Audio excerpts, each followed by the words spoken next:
Hi hello नमस्कार मंडळी, मी स्नेहलता तुमचं सगळ्यांचं माझ्या यूट्यूब चॅनलमध्ये स्वागत करत आहे. तर आम्ही आता निघालो आहे गावाला जाण्यासाठी. तुम्ही मागे बघू शकता, बॅगा वगैरे सगळ्या घेतलेल्या आहे. सकाळचा व्ह्यू मी तुम्हाला दाखवलाच होता. शिवम पुढच्या सीटवरती आहे, शिवमचे बाबा. आणि आम्ही सकाळी आता जवळ साधारण 7:15 झालेले आहेत. आता बघूयात कुठे कुठे जातोय, काय काय. मी ते सगळं तुमच्यासोबत शेअर करणार आहे.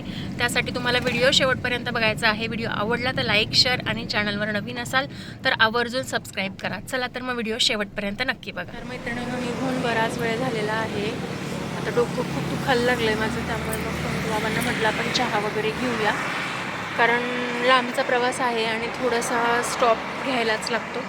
चला तर मग आता मी चहा वगैरे पिते, तुम्हालाही दाखवते. चला तर आम्ही अशा पद्धतीने मस्त गरमागरम चहा घेतला.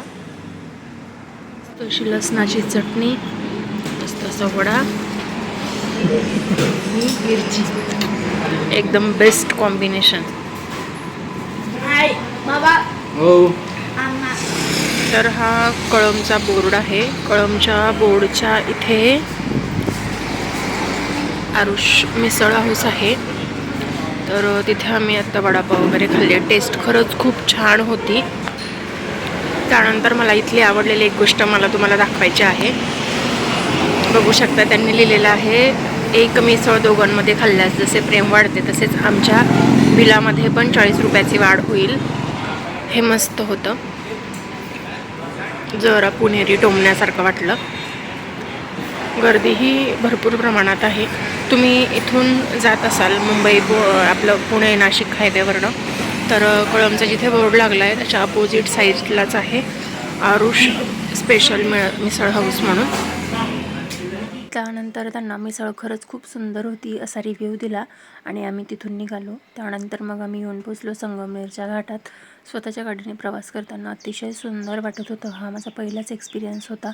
साधारण 9 वर्षानंतर मी गाडीमध्ये फ्रंट सीटवरती बसून येत होते. खरंच खूप मस्त आणि सुंदर वाटत होतं. त्या सगळ्यासाठी शिवमच्या बाबांना खरंच मनापासून थँक्यू.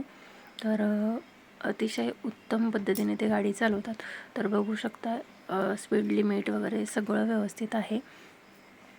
तर मैत्रिणींनो, आत्तापर्यंत तुम्ही माझा व्हिडिओ बघताय, तर व्हिडिओ बघून तुम्हाला कसं वाटलं हे मला कमेंट करून सांगायला विसरू नका. त्यानंतर पहिल्यांदाच माझं बाळ असं शांत निवांत झोपलं होतं, त्यामुळे म्हटलं एक छोटासा व्हिडिओ घ्यावा. बघू शकताय, स्वतःच्या गाडीचा काही आनंद वेगळाच असतो, नाही का. त्यानंतर मग आम्ही येऊन पोचलो. इथेच संगमनेरमध्ये भक्तिशक्ती हे मंदिर आहे. त्याचा सेपरेट व्हिडिओ तुम्हाला बघायला मिळेल. तर तिथे जाण्यासाठी आम्ही आलो होतो. तर तिथे खूप सुंदर ठिकाण आहे. त्याबद्दल मी डिटेल वेगळा व्हिडिओ बनवणार आहे. त्यासाठी तुम्हाला व्हिडिओ शेवटपर्यंत बघावा लागणार आहे. व्हिडिओ आवडला तर व्हिडिओला लाईक, शेअर आणि चॅनलवर नवीन असाल तर सबस्क्राईब करावं लागणार आहे. त्यानंतर मग इथून दर्शन घेऊन आम्ही पुढे निघालो आणि खूप मोठा प्रॉब्लेम झाला आणि मी इथे बसलो आहे. खूप कंटाळलो आहे. खूप मोठी लाईन आहे. बघ, आताच फ्रेश होऊन आलो, तोंड वगैरे धुतले, पण अजून बरीच लाईन आहे. तुम्ही बघू शकता, बरीच लाईन आहे अजून. त्यानंतर मग आम्ही येऊन पोचलो दिंडोरी येथे स्वामी समर्थ महाराजांचं दर्शन घेण्यासाठी. आतमध्ये व्हिडिओ शूटिंग अलाउड नाही आहे, त्यामुळे मग मी घेतली नाही. पण तिथे गेल्यानंतर स्वामी समर्थ महाराजांचं दर्शन घेतलंच, पण मोरे दादांचं सुद्धा दर्शन झालं. या गोष्टीचा खरंच खूप आनंद झाला. सगळ्यात पहिले तिथे जाताना खूप छान वाटतं, कारण आज मी जे काही आहे ते स्वामी कृपेमुळे आहे आणि स्वामींमुळे आहे, या गोष्टीची मला पूर्ण जाणीव आहे. त्यामुळे त्यांचं दर्शन घेणं हे मला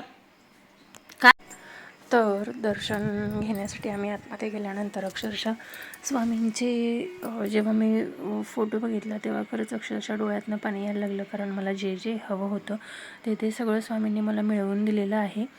त्यामुळे एक छोटासा व्हिडिओ बाहेर येऊन घेतला मी. खरं तर आतमध्ये व्हिडिओ शूटिंगसाठी अलाउड नाही आहे, पण मग मी बाहेरून व्हिडिओ शूटिंग घेतलं. त्यानंतर एक अनपेक्षित गोष्ट घडली, ती अशी की मी गेली 10 वर्ष माझ्या आजोबांना भेटलेली पण नाही आहे, बघितलेलं पण नाही आहे. पण ते आजोबा मला इथे दिसले आणि पटकन गाडी थांबवून मी भेटले आणि त्यांना सांगितलं की हा माझा मुलगा आहे, मी पुण्याला राहते वगैरे, कारण फार असे बरेच भारी असे रिलेशन नाही आहेत. पण मग म्हटलं दिसलेच आहेत, समोर आहेत, तर ओलांडून जाण्यापेक्षा बोलून भेटून जावं. कारण काय असतं ना की त्यांच्यासारखंच आपण पण वागलं तर त्यांच्यात आणि आपल्यात फरक काय असतो नाही का.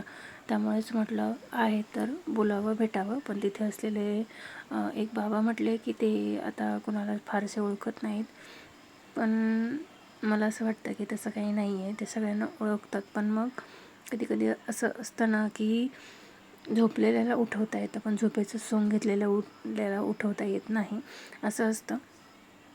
पण ठीक आहे, त्यांनी लहानपणी आम्हाला जसं सांभाळलं, जे केलं आहे आमच्यासाठी, त्या सगळ्यासाठी थँक्यू म्हणण्यासाठीच मी तिथे गेलेले. पण फारसं असं काही बोलता नाही आलं, अगदी थोडंसंच बोलले. तेवढाच व्हिडिओ शिवमच्या बाबांनी घेतला. त्यानंतर मग मी माझ्या गावी आले. तर गावी आल्यानंतर गाडी नवीन होती, त्यामुळे म्हटलं की आधी आपल्या ग्रामदेवतेचं दर्शन घ्यावं. कारण असतं ना की माझं आत्ता सध्या एकच आहे की ज्या सगळ्या म्हणजे तुम्हाला सगळ्यांना माहिती आहे की डिसेंबर महिन्यात पण मी आले होते आणि सगळ्या देवांचं मी दर्शन घेऊन गेलेले. तर असंच मी आत्ता पण आले आणि सगळ्या देवांचं दर्शन घेऊन जावं असं मला वाटलं, त्यामुळे मग मी आलेले.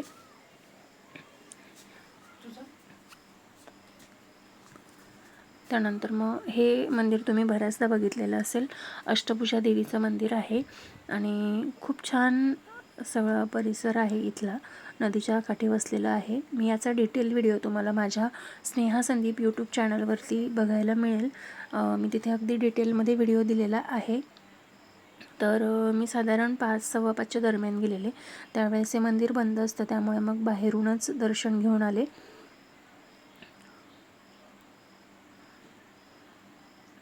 मागच्या वेळेस मी आलेले तेव्हा आरतीचा टाईम झाला होता, त्यामुळे मग मंदिर उघडं होतं. बऱ्याचदा दुपारच्या वेळात मंदिर बंद असतं.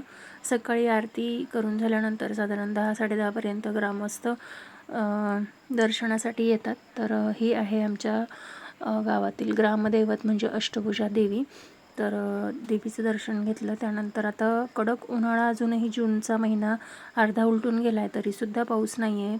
त्यामुळे मग नदीमध्ये भरपूर म्हणजे नदीमध्ये पाणीच नाही आहे. तर उन्हाळ्याचे हे परिणाम. त्यानंतर ही माझी शाळा, ज्याचा व्लॉग मी तुम्हाला 2 वर्षापूर्वी शेअर केलेला आहे. तर मग तिथून दर्शन वगैरे घेतलं आणि घरी यायला निघालो. त्यानंतर मग जवळच असलेल्या दत्त मंदिरात दर्शनासाठी गेले. अगदी छोटेसे व्हिडिओ शूट केलेले आहेत. त्यानंतर घरच्या वाटेकडे लागले. तर येताना बघू शकता या रस्त्याने कितीतरी 1000 वेळा मी गेलेली असेल, पण त्याच रस्त्याने स्वतःच्या गाडीने जाताना अगदी छान, मस्त, सुंदर, आनंदी असं वाटत होतं. तर फायनली आम्ही घरी येऊन पोचलो. बघू शकताय किती कडक उन्हाळा असला तरी यांचं शेत अजूनही हिरवंच आहे. त्यानंतर मम्मी आम्ही येणार म्हणून वाटच बघत बसलेली होती. तर शिवमाईला भेटला वगैरे आणि त्यानंतर संध्याकाळची त्यांची कामं चालू होती, त्यामुळे मग बाकीचं काही मला फारसं असं शूट करता नाही आलं. पण आजचा दिवस अजूनही इतका मोठा आहे. आम्ही सकाळी पण भरपूर उशिरा निघालो, दिवसभरही बाहेर फिरलो, तरीसुद्धा अजूनही भरपूर उजेड आहे. आणि हा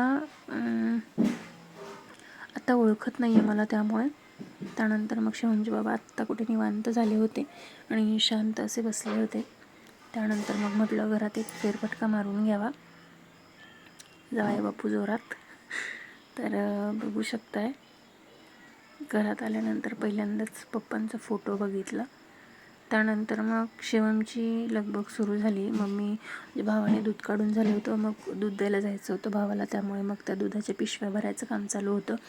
तर इथे बघू शकताय शिवमसाठी चहा दिलेला आहे आणि त्यामध्ये कच्चं भरपूर घरचं गाईचं दूध त्याला मिळालेलं आहे. ही मजा फक्त गावाकडेच येऊ शकते. ही मजा तुम्हाला शहरात विकत घेऊनही मिळत नाही. त्यामुळे यासाठी आपलं असं कोणतं तरी गाव असावं लागतं. त्यामुळे म्हणते मैत्रिणींनो, गावाशी जोडलेली नाळ ही तोडू नका, जोडून ठेवण्याचा नक्की 100% प्रयत्न करा. तर चला, तर मग मी आता आलेली आहे, तर सगळ्याच गोष्टी तुमच्यासोबत नक्कीच शेअर करेन. त्यासाठी तुम्ही माझे व्हिडिओ शेवटपर्यंत बघत राहा. व्हिडिओ आवडला तर व्हिडिओला लाईक, शेअर आणि चॅनलवर नवीन असाल तर चॅनलला सबस्क्राईब नक्की करा. चला तर मग भेटूया नवीन व्हिडिओमध्ये नवीन काहीतरी घेऊन. तोपर्यंत स्वस्त राहा, मस्त राहा, स्वतःची काळजी घ्या. भाऊ आता दूध द्यायला चालला आहे, तर थोड्या वेळाने मी काही मस्त अशी गोष्ट शेअर करणार आहे. त्यासाठी तुम्हाला पुढचा व्हिडिओ बघायचा आहे आणि त्यासाठी सबस्क्राईब नक्की करावं लागणार आहे. चला तर मग भेटूया नवीन व्हिडिओमध्ये नवीन काहीतरी घेऊन. तोपर्यंत श्री स्वामी समर्थ. जय जय स्वामी समर्थ. स्वामी महाराज तुमच्या सगळ्या चांगल्या इच्छा पूर्ण करू देत. Bye bye.